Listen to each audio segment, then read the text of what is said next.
Oke, baik. Bismillahirrahmanirrahim. Assalamualaikum warahmatullahi wabarakatuh.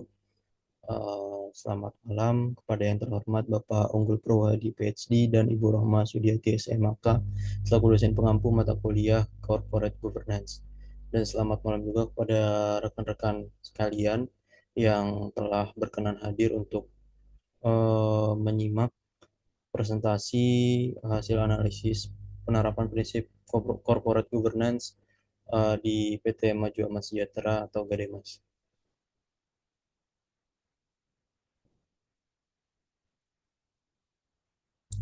Oke, yang pertama di sini ada latar belakang.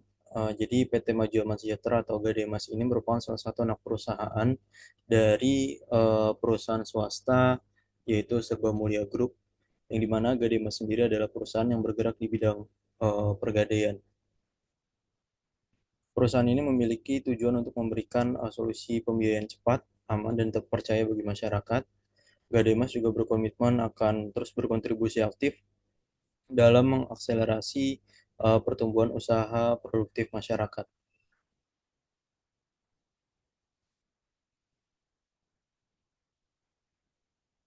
Nah, selanjutnya kegiatan usaha yang dilakukan oleh Gademas sendiri itu meliputi penyaluran uang pinjaman dengan jaminan berdasarkan hukum gadai, pelayanan jasa titip emas, dan pelayanan jasa taksiran sesuai dengan peraturan otoritas Jasa Keuangan Nomor 31 Tahun 2016 tentang usaha pergadaian. Oleh karena itu, dalam menjalankan kegiatan usaha pergadaiannya, Gademas diawasi secara langsung oleh Otoritas Jasa Keuangan. Nah, kemudian di sini ada visi dan misi dari Gademas itu sendiri. Yang pertama, untuk visinya menjadi perusahaan gadai swasta terbaik pilihan masyarakat Indonesia, dan untuk misinya menyediakan jasa layanan gadai terbaik serta turut aktif meningkatkan produktivitas dan kesejahteraan masyarakat. Nah, Gadai Mas sendiri itu menyediakan berbagai produk layanan untuk masyarakat, yang antara lain ada Gadai reguler, Gadai JF, Gadai cicilan, dan Gadai syariah.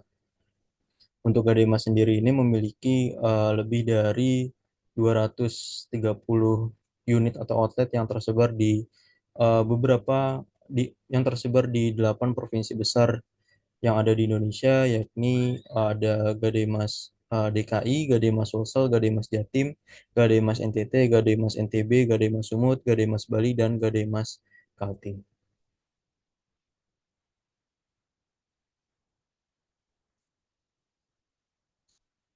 Oke, baik, selanjutnya di sini ada analisis prinsip corporate governance berdasarkan kerangka OECD. Yang pertama, prinsip pertama yaitu menjamin dasar tata kelola perusahaan yang efektif. Prinsip ini menekankan pentingnya kerangka hukum, peraturan, dan kelembagaan yang mendukung pasar yang transparan dan efisien serta sejalan dengan aturan hukum. Sistem ini harus menjamin pembagian hak dan tanggung jawab antara pelaku tata kelola atau pemegang saham, dewan direksi, manajemen, dan stakeholders terkait.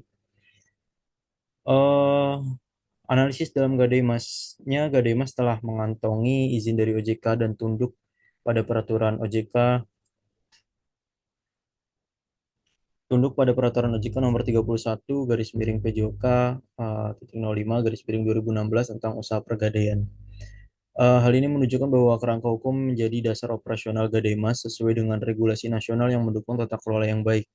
Namun masih belum ditemukan adanya dokumen internal seperti Piagam Tata Kelola Corporate Governance Charter yang menyatakan komitmen perusahaan terhadap prinsip-prinsip corporate governance secara eksplisit. Hal ini menjadi peluang untuk memperkuat tata kelola formal melalui dokumen kebijakan internal.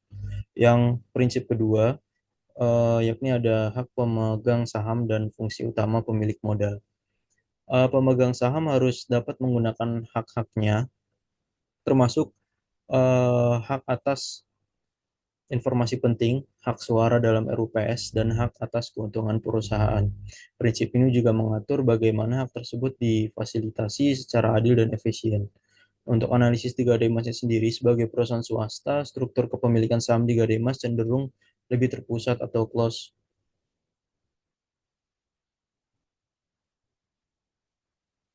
Mohon maaf teman-teman, saya ulangi. Untuk prinsip yang kedua itu ada hak pemegang saham dan fungsi utama pemilik modal.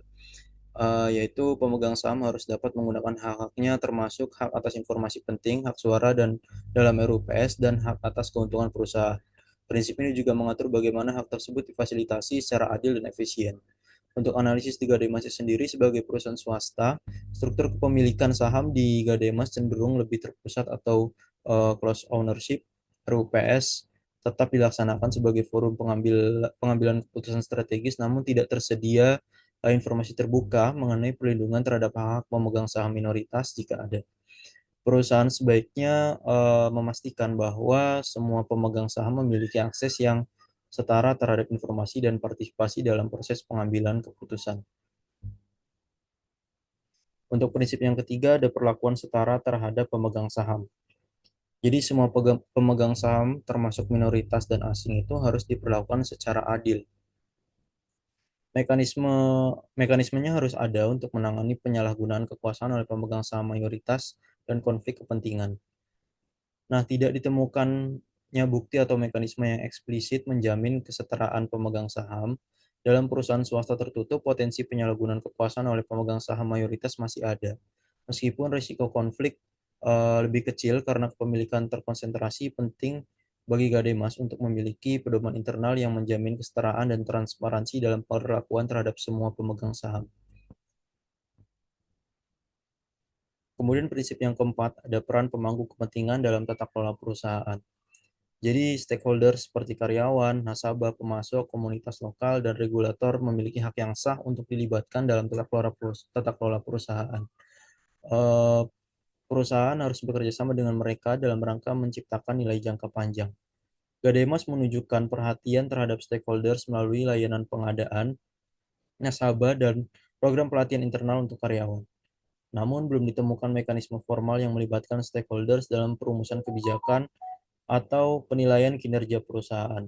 Partisipasi stakeholder akan lebih optimal jika Kademas mengadopsi prinsip transparansi sosial, misalnya dengan menyusun kebijakan tanggung jawab sosial perusahaan atau CSR yang terbuka dan terukur. Kemudian prinsip yang kelima ada keterbukaan dan transparansi.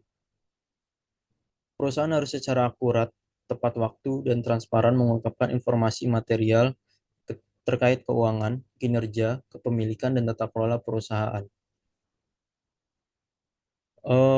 Agar investor dan stakeholders dapat membuat keputusan yang tepat. Jadi meskipun situs resmi Gademas mencantumkan informasi dasar tentang layanan dan lokasi cabang, namun hal tersebut masih ada saja kekurangan, yakni belum tersedianya laporan keuangan, laporan tahunan, atau dokumen lain yang dapat menggambarkan kondisi perusahaan secara menyeluruh.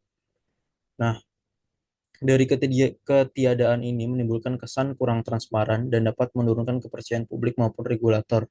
Peningkatan keterbukaan informasi menjadi aspek penting dalam menunjang akuntabilitas dan reputasi perusahaan. Kemudian untuk prinsip yang keenam itu ada tanggung jawab Dewan Direksi. Jadi Dewan Direksi harus memiliki tanggung jawab atas pengawasan strategis perusahaan, pemantauan manajemen, dan akuntabilitas kinerja perusahaan. Prinsip ini juga menekankan pentingnya independensi dan evaluasi kinerja direksi. Struktur organisasi mencakup direksi dan dewan komisaris, namun tidak banyak informasi terbuka mengenai bagaimana mereka menjalankan fungsi pengawasan. Belum tersedianya bukti mengenai evaluasi kinerja direksi atau keberadaan anggota independen dalam dewan. Nah, untuk memperkuat akuntabilitasnya, Gademas perlu mempertimbangkan penerapan sistem evaluasi kinerja manajemen secara periodik dan mengadopsi prinsip independensi dalam struktur dewan. eh Gademas sendiri telah memenuhi aspek dasar tata kelola perusahaan yang efektif dengan beroperasi di bawah pengawasan otoritas jasa keuangan dan mengikuti regulasi yang berlaku. Meskipun demikian, perusahaan belum memiliki pedoman internal secara formal mengenai tata kelola yang dapat memperkuat komitmen jangka panjang terhadap prinsip-prinsip good corporate governance. RUPS dilaksanakan secara rutin, tetapi transparansi terhadap hak dan perlakuan setara bagi semua pemegang saham, khususnya minoritas, masih belum terlihat jelas dalam praktik maupun dokumentasi publik. Struktur direksi dan dewan komisaris sendiri memang telah terbentuk, namun belum tersedianya informasi mengenai evaluasi kinerja mereka atau keterlibatan dewan independen dalam pengawasan. Hal ini menunjukkan bahwa tanggung jawab direksi dan efektivitas pengawasan belum sepenuhnya mencerminkan penerapan prinsip OECD. Untuk memperkuat tata kelola, Gademas perlu memperjelas struktur corporate governance internal, meningkatkan keterbukaan informasi, serta memastikan partisipasi semua pihak yang berkepentingan dalam proses tata kelola perusahaan. Nah, selanjutnya ada temuan eh, dan permasalahan yang diidentifikasi. Yang pertama, dalam prinsip OECD sendiri ada perangkat tata kelola efektif. Temuan positifnya, Gademas telah terdaftar dan diawasi oleh Otoritas Jasa Keuangan serta mengikuti Peraturan Otoritas Jasa Keuangan Nomor 31 garis miring Peraturan Otoritas Jasa Keuangan Nomor 05 garis miring tahun 2016. Kemudian untuk temuan negatifnya belum tersedia pedoman internal corporate governance yang terdokumentasi dan dipublikasikan. Prinsip yang kedua ada hak pemegang saham. Untuk temuan positifnya, RUPS dilaksanakan secara rutin untuk menentukan arah strategis perusahaan. Namun temuan negatifnya belum ada bukti perlindungan terhadap pemegang saham minoritas. Kemudian prinsip yang ketiga, perlakuan setara bagi pemegang saham. Untuk temuan positifnya, struktur kepemilikan terpusat mengurangi potensi konflik saham. Namun temuan negatifnya tidak transparansi mengenai komposisi dan hak-hak pemilik saham. Prinsip yang keempat ada peran pemangku kepentingan. Temuan positifnya layanan pelanggan dan pelatihan internal telah tersedia. Temuan negatifnya belum ada keterlibatan resmi stakeholders dalam pengambilan kebijakan. Kemudian prinsip yang kelima ada keterbukaan dan transparansi. Temuan positifnya terdapat informasi dasar perusahaan di situs web. Kemudian temuan negatifnya tidak ada laporan tahunan, laporan keuangan atau struktur manajemen secara publik. Untuk prinsip yang keenam ada tanggung jawab direksi. Temuan positifnya direksi dan komisaris menjalankan fungsi manajemen. Temuan negatifnya tidak diketahui adanya evaluasi independen terhadap kinerja direksi. Nah, berdasarkan hasil penilaian terhadap 6 prinsip OECD, Gademas menunjukkan bahwa beberapa aspek tata kelola yang telah dijalankan secara dasar, namun belum sepenuhnya terpenuhi secara sistematis dan terdokumentasi. Misalnya, perusahaan sudah terdaftar resmi dan diawasi oleh OJK menunjukkan kepatuhan terhadap kerangka hukum nasional. Namun dari sisi internal belum terdapat pedoman eh, atau kebijakan tertulis mengenai penerapan prinsip-prinsip tata kelola perusahaan yang baik. Selain itu, meskipun RUPS rutin dilakukan, belum ada transparansi yang memadai terkait hak dan perlindungan pemegang saham minoritas serta kesetaraan perlakuan terhadap seluruh pemilik saham. Nah, permasalahan lain yang menonjol adalah rendahnya tingkat keterbukaan informasi. Gademas belum mempublikasikan laporan keuangan tahunan, laporan uh, corporate governance maupun struktur organisasi dan tanggung jawab direksi secara terbuka ini. Ini menunjukkan lemahnya penerapan prinsip keterbukaan dan akuntabilitas yang dapat berdampak pada kepercayaan publik dan pemangku kepentingan. Selain itu, peran stakeholders dalam tata kelola juga belum maksimal karena tidak adanya mekanisme formal yang melibatkan mereka dalam pengambilan keputusan. Terakhir, tidak ditemukannya proses evaluasi kinerja terhadap dewan direksi maupun komisaris mengidentifikasikan perlunya peningkatan sistem pengawasan internal dan akuntabilitas manajerial. Nah, selanjutnya ada rekomendasi perbaikan. Yang pertama, dari prinsip kerangka tata kelola efektif sendiri, permasalahan yang ditemukan tadi tidak adanya pedoman internal tertulis mengenai tata kelola perusahaan atau GCG. Nah, untuk rekomendasi perbaikannya sendiri, menyusun dan mengimplementasikan Code of Corporate Governance perusahaan yang mengacu pada prinsip OECD dan pedoman KNKG. Kemudian prinsip yang kedua, hak pemegang saham. Permasalahan yang ditemukan tidak jelas mekanisme perlindungan bagi pemegang saham minoritas. Nah, untuk rekomendasi perbaikannya menetapkan prosedur formal bagi RUPS terhadap hak akses informasi dan pengambilan keputusan secara partisipatif, serta membuat kebijakan internal perlindungan hak minoritas. Kemudian prinsip yang ketiga, perlakuan setara bagi pemegang saham. Permasalahan yang ditemukan yaitu tidak adanya keterbukaan informasi tentang struktur kepemilikan dan hak suara. Kemudian rekomendasi perbaikannya mempublikasikan struktur kepemilikan saham dan memastikan transparansi proses voting dalam RUPS. Kemudian prinsip yang keempat itu peran pemangku kepentingan. Permasalahan yang ditemukan keterlibatan stakeholders belum difasilitasi dalam proses kebijakan. Rekomendasi perbaikannya membentuk stakeholders engagement framework seperti forum konsultasi nasabah dan karyawan, serta mengembangkan program CSR yang terintegrasi. Kemudian prinsip yang kelima, keterbukaan dan transparansi. Masalah yang ditemukan tidak tersedia laporan keuangan, struktur organisasi, dan informasi manajemen di website. Nah, untuk rekomendasi perbaikannya, bisa mempublikasikan laporan keuangan tahunan yang telah diaudit, profil manajemen, struktur organisasi, dan laporan GCG serta secara berkala melalui situs web perusahaan. Kemudian prinsip yang keenam, tanggung jawab direksi. Masalah yang ditemukan yaitu belum adanya sistem evaluasi kinerja direksi dan komisaris serta belum ada komisaris independen. Untuk rekomendasi perbaikannya mengembangkan sistem penilaian kinerja dewan berbasis KPI serta menambahkan komisaris independen untuk memperkuat pengawasan.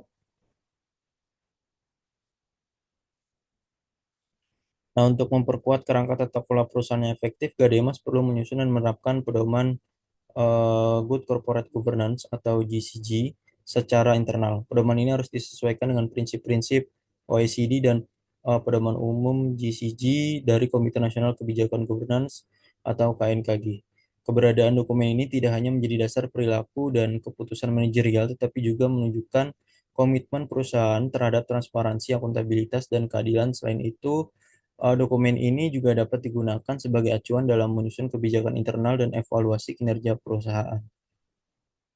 Dalam pemenuhan hak-hak pemegang saham, Gadema sebaiknya mengembangkan mekanisme yang menjamin akses informasi dan partisipasi yang setara dalam RUPS. Walaupun kepemilikan perusahaan bersifat tertutup, penting untuk memastikan bahwa setiap pemegang saham, termasuk yang minoritas, memiliki hak yang setara dalam menyampaikan pendapat dan mengambil keputusan. Hal ini dapat diperkuat dengan penyusunan kebijakan internal tentang perlindungan hak pemegang saham serta pemanfaatan teknologi seperti sistem pemungutan suara elektronik untuk mendukung efisiensi dan transparansi. Nah, berikut ada catatan penting dalam penyusunan perbaikan tersebut. Yang pertama, keterbukaan informasi atau transparansi adalah elemen penting yang menopang prinsip lainnya. Tanpa keterbukaan, pemegang saham tidak bisa menjalankan haknya dan pemangku kepentingan tidak bisa melakukan kontrol sosial. Kemudian yang kedua, dokumentasi formal seperti piagam corporate governance, SOP, dan laporan kinerja sangat penting agar prinsip corporate governance bukan hanya formalitas tetapi menjadi budaya perusahaan.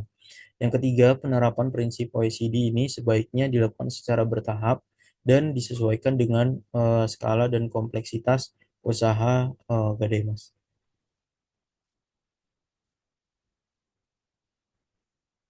Nah, untuk kesimpulannya sendiri, untuk memperkuat kerangka tata kelola perusahaan yang efektif, Gademas perlu menyusun dan menerapkan pedoman Good Corporate Governance atau GCG secara internal.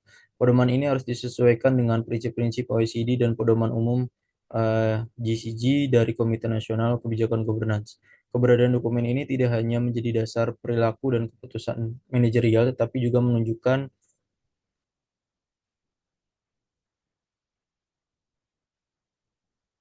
Oke, maaf saya ulangi, keberadaan dokumen ini tidak hanya menjadi dasar perilaku dan keputusan manajerial, tetapi juga menunjukkan komitmen perusahaan terhadap transparansi, akuntabilitas, dan keadilan.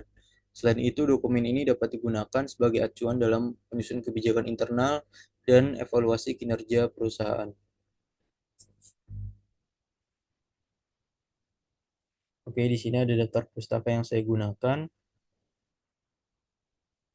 Oke, mungkin itu saja presentasi dari saya mengenai analisis penerapan prinsip corporate governance di PT Maju Amat Sejahtera atau Gademas. Selanjutnya, apabila teman-teman ada pertanyaan, dipersilakan.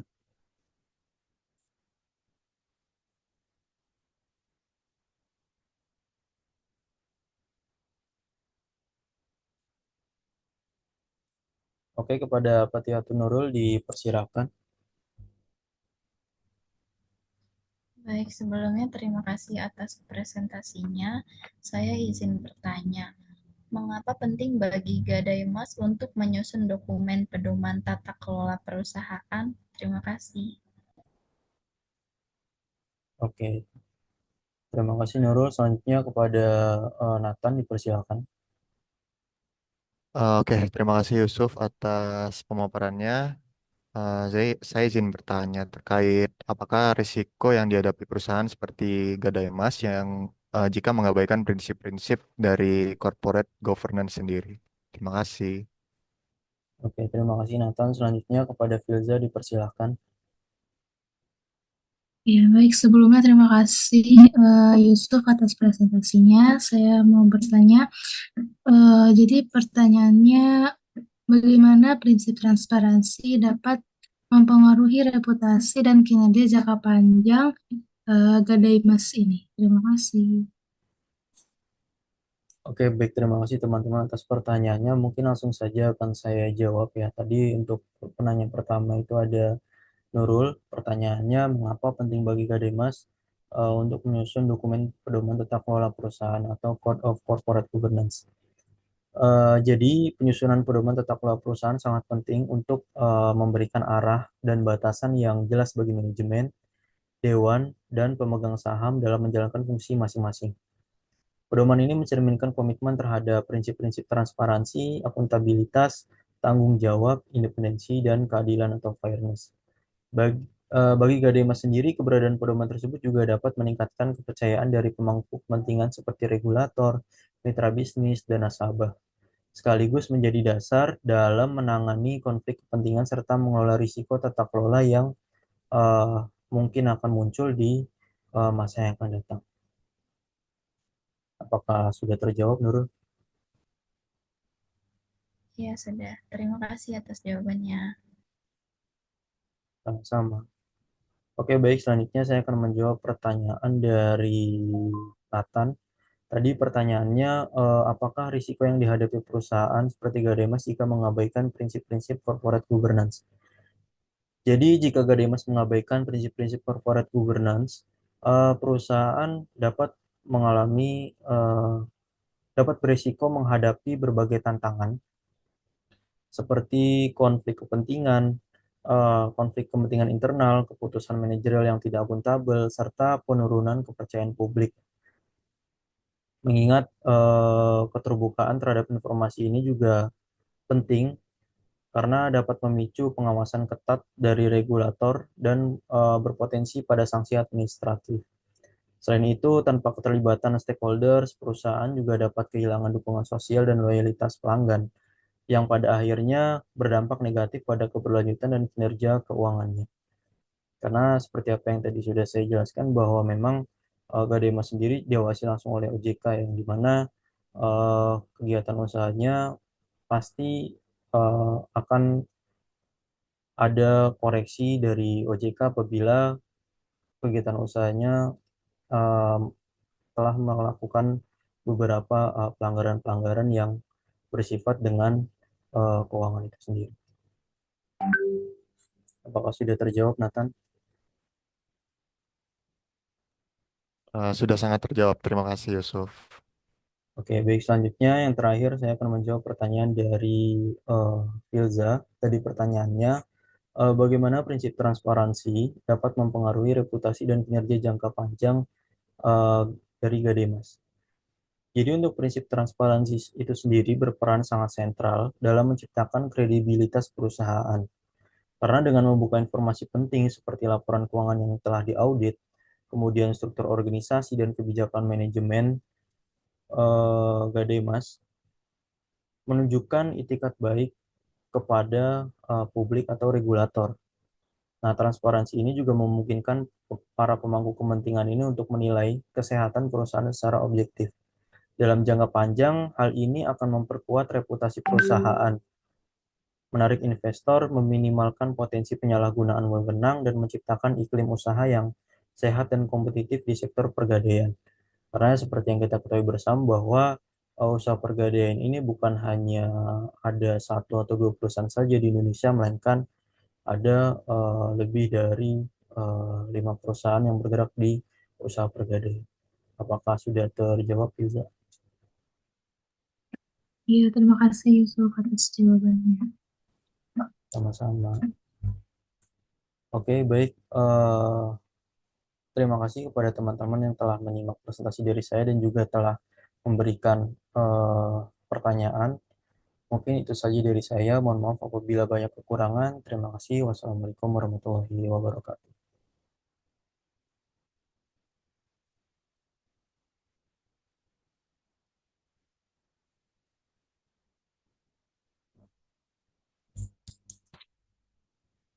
Oke, oke, langsung, langsung, langsung, langsung.